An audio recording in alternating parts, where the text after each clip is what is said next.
महाराष्ट्र रामलीला मंडल की ओर से रामलीला महोत्सव का उद्घाटन किया महाराष्ट्र विधानसभा के अध्यक्ष माननीय राहुल नार्वेकर साहेब ने। मुंबई रिपोर्ट नेहा सिंह। प्रतिवर्ष की तरह महाराष्ट्र रामलीला मंडल इस वर्ष भी रामलीला महोत्सव का आयोजन दिनांक 26 सितंबर से 5 अक्टूबर तक मेट्रो सिनेमा की ओर होमगार्ड के सामने धोबीतालाब स्थित आजाद मैदान मुंबई में किया है, जिसका प्रारंभ हो गया है। आयोजकों के हिसाब से इस रामलीला के आयोजन का उद्देश्य केवल धार्मिक ही नहीं बल्कि रामराज्य के स्वप्न का प्रदर्शन एवं व्यक्ति, परिवार और समाज के सर्वांगीण उन्नति के लिए मार्गदर्शन भी है। इस आयोजन के साथ साथ इस मंच पर इस वर्ष आचार्य महामंडलेश्वर श्री श्री 1008 परम श्रद्धेय श्री गिरधर जी महाराज के मुखार बिंदु से श्रीमद् भागवत कथा ज्ञान यज्ञ का भी आयोजन दिनांक 26 सितंबर से 3 अक्टूबर तक प्रतिदिन शाम 4 बजे से 6 बजे तक नियोजित किया गया है और रात को 8 बजे के बाद प्रभु श्री राम के जीवन पर आधारित रामलीला का आयोजन होगा। ऐसी मंडल के महामंत्री सुरेश द्वारिकानाथ मिश्र ने सब पत्रकारों को जानकारी दी थी। इस आयोजन का उद्घाटन महाराष्ट्र विधानसभा के अध्यक्ष माननीय राहुल नार्वेकर साहेब ने प्रभु राम, सीता और लक्ष्मण जी के दर्शन कर उनकी आरती उतार कर रहे किया था। इस अवसर पर भाजपा नेता ठाकुर नरेंद्र सिंह, ठाकुर रंजीत सिंह, संस्था के महामंत्री सुरेश मिश्र व दूसरे पदाधिकारीगण, साहित्यकार पत्रकार राजेश विक्रांत, ठाकुर कमल सिंह व दूसरे लोग उपस्थित थे। दौरान हमारी चैनल से बात करते हुए मंडल के महासचिव सुरेश मिश्र ने बताया था कि मुंबई में रामलीला का इतिहास करीब 75 साल पुराना है, उसमें हमारा यह मंडल है। हम पिछले कई सालों से मुंबई में इस तरह का आयोजन किया करते हैं।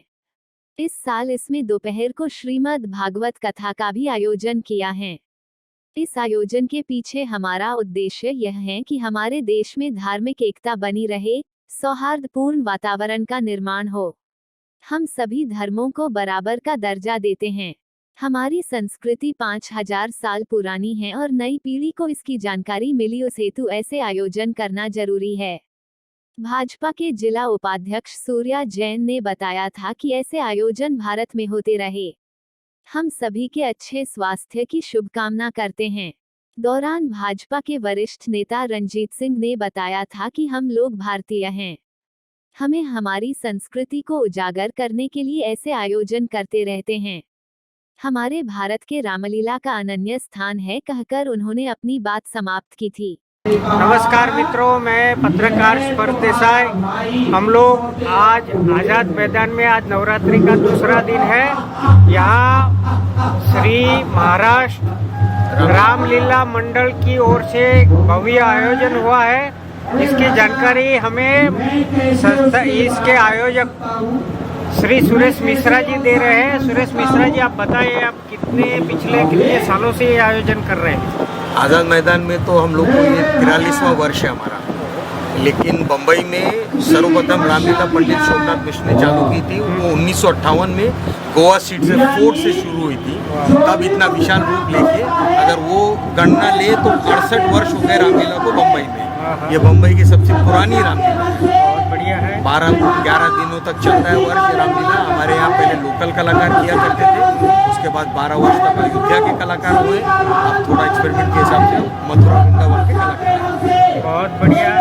तो ये रामायण के अलावा, रामलीला के अलावा दूसरे कोई कार्यक्रम होते हैं यहाँ? इस वर्ष हम लोग ने भागवत कथा का भी रखा हुआ है कि एक ही मंच से कृष्ण लीला और रामलीला दोनों का रसास्वाद दर्शक ले बराबर है। रखा हुआ। भागवत कथाकार का नाम बताया आप?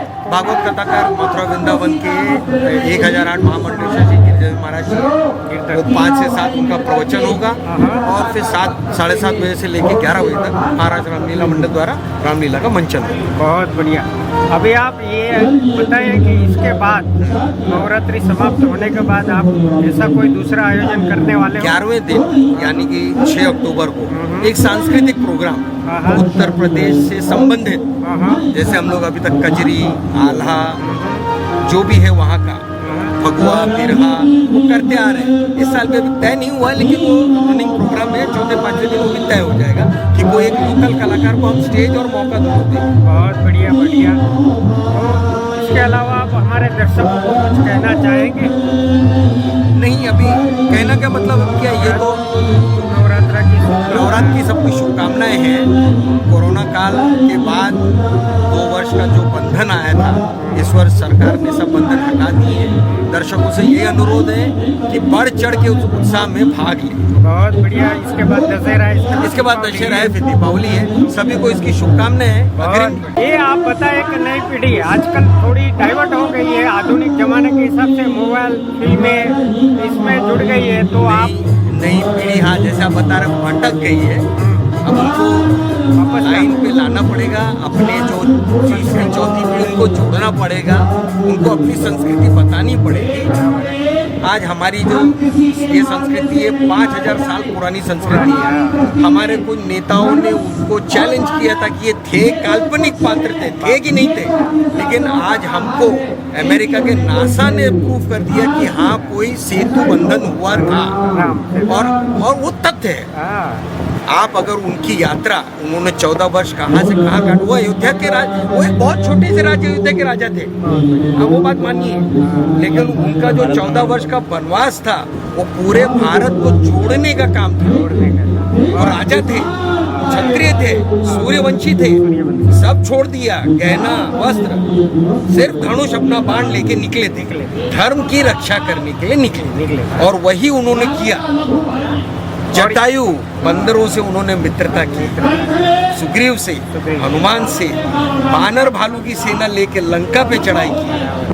जो रावण अपने आप को त्रिकाल और तीनों लोग का मानता था, उनका संहार किया। उन्होंने जीतने के बाद भी, राज्याभिषेक के बाद उन्होंने अश्वमेध यज्ञ किया। किसी भी आप इतिहास ले लीजिए, कोई भी जगह पर उन्होंने कब्जा नहीं किया, आधिपत्य का ही नहीं जमाया। जिस किसी को, माली को दे, सुग्रीव को दे दिया, विभीषण को दे दिया, अश्वमेध यज्ञ भी किया।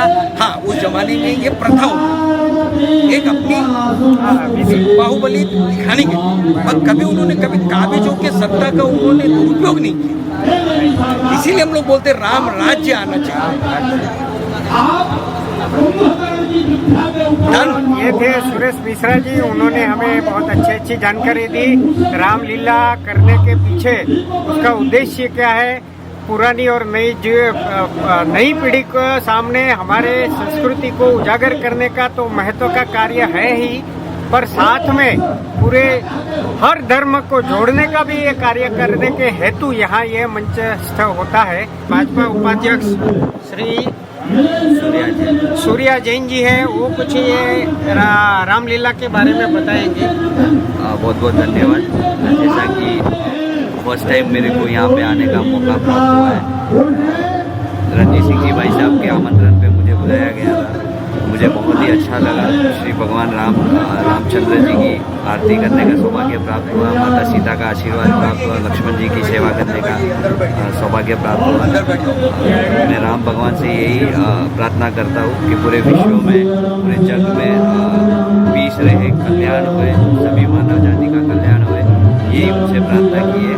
और यही चाहते हैं हम सभी भाई, पूरा विश्व हम एक मिलजुल के रहे, ऐसी प्रार्थना हमने उनसे की है। बहुत बढ़िया हुआ है। युवा पीढ़ी को किस तरह से ये जो मोबाइल पीढ़ी हो गई है तो ये वापस खींचा जाए, उसके लिए कुछ?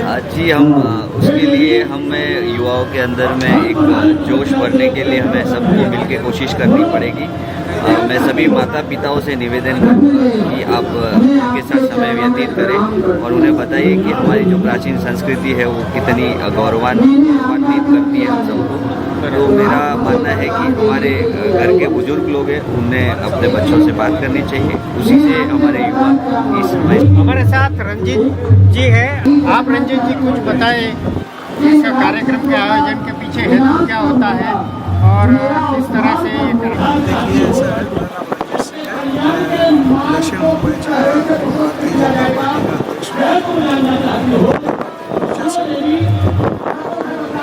ये जो राम की लीला हमारे जो पूर्वज हमें ये थाती रूप में दे गए, उन्होंने हमें सिखाया है कि देखिए 3 दान जिसमें सबसे श्रेष्ठ ज्ञान जो होता है वो होता है आपका ज्ञान। आप वस्तु दान करेंगे कुछ समय के लिए रहेंगे, अन्नदान करेंगे, उसको दिल दिखाएंगे, ज्ञान दान करेंगे। जब तक मनुष्य पृथ्वी पे रहेगा तब तक उसके ज्ञान की जो है भंडार है, उसका वो ज्ञान हम इसी उद्देश्य से भगवान की पूजा का मंचन कराएं और लोगों को संस्कृति दे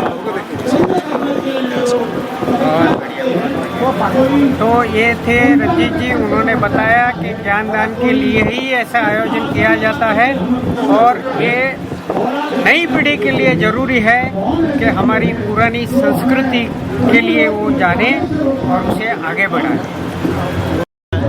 मैं यहाँ से महाराष्ट्र मंडल में उपाध्यक्ष हूँ। इससे पहले हमारे फादर भी यहीं पे थे। आज कंटिन्यू जुड़े हुए परिवार से ही यहाँ पे एक परिवार की तरह ही है। इस हिसाब से रामलीला हो रही है, हम देख रहे हैं जो रामलीला में नवरात्रि डांडिया में काफ़ी कुछ फ़र्क पड़ रहा है। उनके लिए परमिशन के लिए ग्राउंड मिल जाता है और पॉलिटिकल लेवल में टाइमिंग मिल जाता है। हमारे वो सब सुविधा हमको नहीं है। बाकी उन लोगों के लिए सब्सिडी मिल जाती है, रामलीला के लिए नहीं। आज मैदान हमारे यहाँ हम जो मैदान बनाए हैं अपने दम पर बनाए हैं। यहाँ पे एक दलदल जैसा था, कंटिन्यू पानी बरसात पर पानी निकलने का कोई रास्ता नहीं है। रास्ता बनाने के लिए आप देखिएगा रैंप बना के जाया हुआ।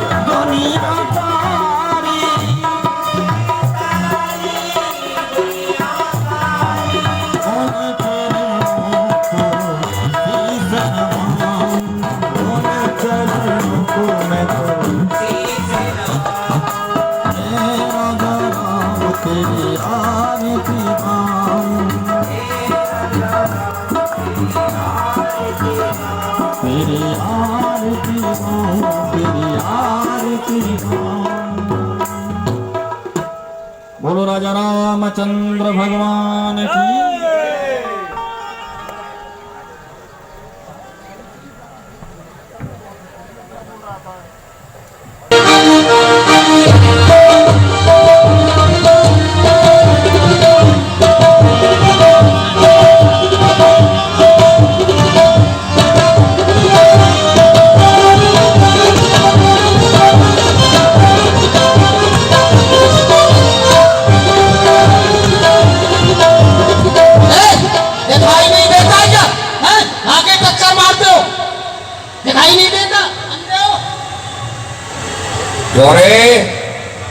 दिखाई हमें नहीं देता या तुझे नहीं देता? हम तो अपनी मदमस्ती चाल में चले आ रहे हैं, लेकिन